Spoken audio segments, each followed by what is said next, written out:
नमस्कार दर्शक बंधु मु भागीरथी बिंधाणी एवं मोर वास्तु संदेश चैनल को आपको स्वागत करुच्ची। जो दर्शक बंधु मैंने मोर ये वास्तु संदेश चैनल देखुं लाइक शेयर और सब्सक्राइब करूँ। आज आप समग्र देखिपुं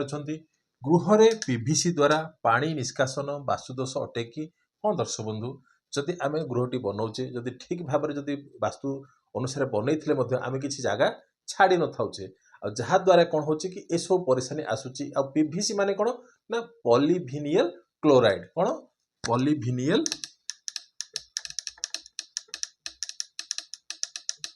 क्लोराइड ए जो कहला पीवीसी काम क्यों माने करूछंदी ना प्लम्बर माने करूछंदी को माने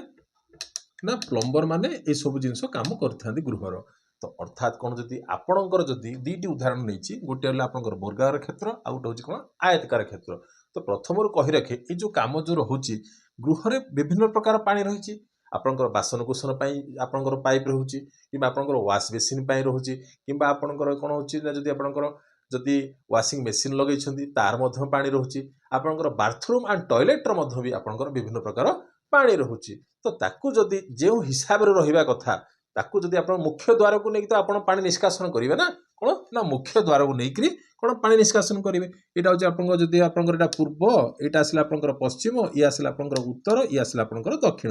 जदि सीना आपंकर उत्तर दिगटे आपंकर जदि मुख्य द्वार अच्छी ताहले किसी परेशानी आसब ना बेस किसी आसबनी किंतु जदि आप जगह छाड़े ना ताहले आप कौन करेंगे से गृह भितर ही आपंकर कौन ये जो पीवीसी पाइप टाक कौन प्लम्बर बसैब जदि आप जगह छाड़ी ना किंतु वास्तु मत अनुसार कौन कहुए जदि आपणकर जगह जदि अच्छी जी जगह अच्छी ताहले कौन मु कहबी एठ जदि आप 2 फुट छाड़ुछंती ताहले मु कहबी एपटे पूर्व पटे केते छाड़िबे ना या ठारू अधिका छाड़िबे अर्थात आपणकर एठी 3 फुट छाड़िबे जदि एठी छाड़ुछंती 3 फुट ताहले एपटे मध्य भी छाड़िबे आपणकर कोन 1 फुट अर्थात कोन 4 फुट जगह आछिला यार जो 4 फुट रहला एपटको छाड़िबे केते ना 5 फुट जगह छाड़िबे अर्थात गृह छाड़िबा पे आपण जो जगह बनो करूछंती गृह बनौछंती जदि आपणकर ताहले ए हिसाब रे आपण छाड़िले ए जो पीवीसी पाइप द्वारा मध्य किछि परेशानी मध्य आसीबनी किंतु जेउ भाई माने कि जो व्यक्ति बंधु माने गृह बनाउछंती से माने कोन जगह भी तांकर अल्प थिबो तो सेही हिसाब रे से माने मध्य जगह छाड़िबा पई आ छाडू नाहंती जा फल किछि परेशानी आछी कोन परेशानी आछी देखंतु इटा होजी आपनकर कोन होची ना आपनकर साउथ ईस्ट अर्थात कोन होची ना आपनकर किचन रूम टा एठी पड़ी गला एठी आपनकर आसिला मास्टर बेडरूम एठी आपनकर खटटा पड़िला एठी आपनकर खटटा पड़िला एठी आपनकर कोन रहिला ना टॉयलेट रहिला एठी आपनकर कोन रहिला ना वाश बेसिन रहिला तो जहाँ यहाँ हूँ आपंकर पूजा रूम टे रहा है मेन एंट्री पटे गला। तो प्रथम जिनस जो पीवीसी पाइप द्वारा अर्थात आपड़ जिते पानी निष्कासन करेंगे जो आड़ को हेल्ले भी जदि जो आड़ को रोड अच्छी धरिकी आपंकर करेंगे कि वास्तु मत अनुसार कौन कहुचे ना आपंकर नॉर्थ ईस्ट हो कि आपंकर कौन ना नॉर्थ वेस्ट यही दिग को आपंकर कौन जीव ना पानी निष्कासन हम अर्थात केमती हम देखो जदि आपंकर ए जगार पानीटा अच्छी जदि आप जगह छाड़ी ना कि आपंकर ए जगार भी गोटे आपंकर कौन गोटे टॉयलेट भी गोटे अच्छी आपंकर ए जगार भी गोटे टॉयलेट अच्छी तो केबे भी सुधा पीवीसी पाइप द्वारा आपण कौन करेंगे ना ना एमती बेडरूम भितर अर्थात जो आप जो खट पड़ुची आपंकर जो खट पड़ुची जेकोसी खट पड़ुची से ही भितर अर्थात से भितर देकी केबे भी हेले आपंकर पीवीसी पाइप आनिबेनी आ चेष्टा करिवे सदा सर्वदा कौन करिवे गोटे साइड अर्थात कौन होची एठी भी जदि आपंकर टॉयलेट अच्छी जदि आपंकर जगह भी जदि किछि छाड़ी नाहंती ताले मु कहबी कोन ना एपट को आपंकर करिवे ना नॉर्थ वेस्ट आड़ को आपण आनिबे अर्थात कौन होची ना नॉर्थ वेस्ट आड़ को आनिबे जदि आपंकर एठी भी अच्छी ताले कौन करिवे ना आपंकर मुख्य द्वार देकी तो आनिबेनी ना मुख्य द्वार देकी तो केबे ले आनिबेनी तो गोटे साइड रे आनिबे आ ब्रह्म स्थान रे मध्य भी ए पाइपटा को आपण पकेबेनी एठी आपंकर वाश बेसिन रहिला कोन किचन रे आपंकर वाश बेसिन रहिला तो वाश बेसिन रो पानी मध्य भी कौन करिवे ना चेष्टा करिवे साउथ ईस्ट जोन रु एटा होची कोन साउथ ईस्ट जोन रु सीधा आनिबे कोन आनिबे ना आपंकर नॉर्थ ईस्ट एरिया को आपंकर आनिबे अर्थात कोन होची एटा होची आपंकर कोन होची गृहर नॉर्थ ईस्ट एरिया जदि भल पानी आसेला एपट आनिबे आ खराब पानी आसेला कोपटा से ना नॉर्थ वेस्ट देके आपंकर पानी को निष्कासन करिवे केबे भी हेला आपंकर बेड मझिरे जाईगिरी आनिबे नाही कि आपन क्रॉस करिक आनिबे नाही एभले आपनकर बेडरूम भितर देकरी एबे भी केबे भी हेले आनिबे नाही कि मध्य स्थान देखि काहे ना ता भितरे कोन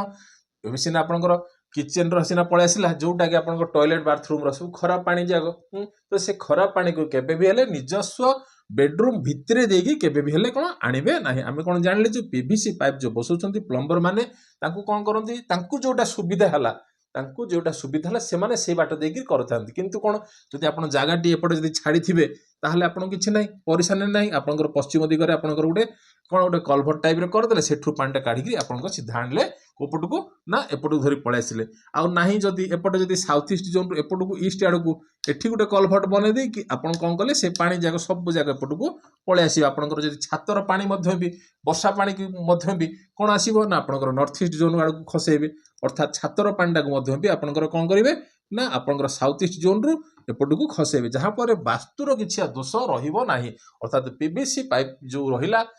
ରହିଲା ପଲିନିଭିଲ୍ କ୍ଲୋରାଇଡ୍, ତାର ଭିତରେ ଯେଉଁ ପାଣି ଯିବ, ଯଦି ସେଭଳିଆ କିଛି ପରିସ୍ଥିତି ଆସୁଛି ମଧ୍ୟ ବି, ଯଦି ବି ସେଭଳିଆ କିଛି ପରିସ୍ଥିତି ଆସୁଛି, ତାହେଲେ ମୁଁ କହିବି କ'ଣ, ଯଦି ଏବେ ଦେଖନ୍ତୁ ଆପଣଙ୍କର ଘର ଦକ୍ଷିଣ ପଟ ରହିଗଲା, ଏଇଟା ସିନା ଉତ୍ତର ପଟ, ଦକ୍ଷିଣ ପଟେ ଯଦି ରହିଗଲା ଆମେ କ'ଣ କରିବା, ତାହେଲେ ହଇରାଣ ହେଇଗଲେ। ଏଇଠି କ'ଣ ହେଲା, ୟାର ବିପରୀତ ଯଦି ଆପଣଙ୍କ ରୋଡ୍ ଥିବ ତାହେଲେ ତ ସେଠି ଫସିଯିବେ ନା, ହଁ କି ନାହିଁ? ତ ତାହେଲେ କ'ଣ କରିବେ ନା ସାଉଥ ଇଷ୍ଟରେ ଗୋଟେ କଲଭର୍ଟ ବନେଇବେ। କ'ଣ କରିବେ ନା ସାଉଥ ଇଷ୍ଟରେ ଆପଣଙ୍କର ଯେଉଁ ଚୁଲାର ଏପଟ ସାଇଡ୍ରେ ୱାଶ ବେସିନ୍ର ସାଇଡ୍ରୁ ଆପଣ କ'ଣ କରିବେ ନା ଇଆଡ଼କୁ ନେବେ। ଅର୍ଥାତ୍ କେତେ ଫୁଟରେ, 2.5 ଫୁଟ,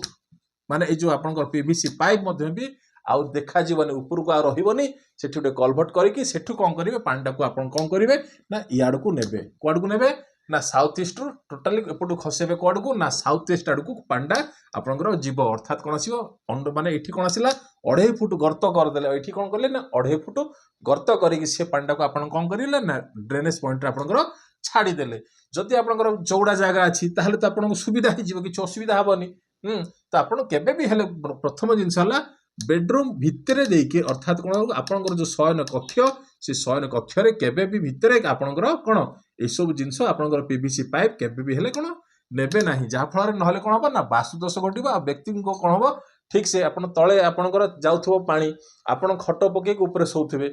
ସେଇଟା ଭଲ ଲାଗିବ କି ନାହିଁ? ତ ସେଇ ହିସାବରେ କ'ଣ ଯେ ପିଭିସି ପାଇପ୍ର ମଧ୍ୟ ବି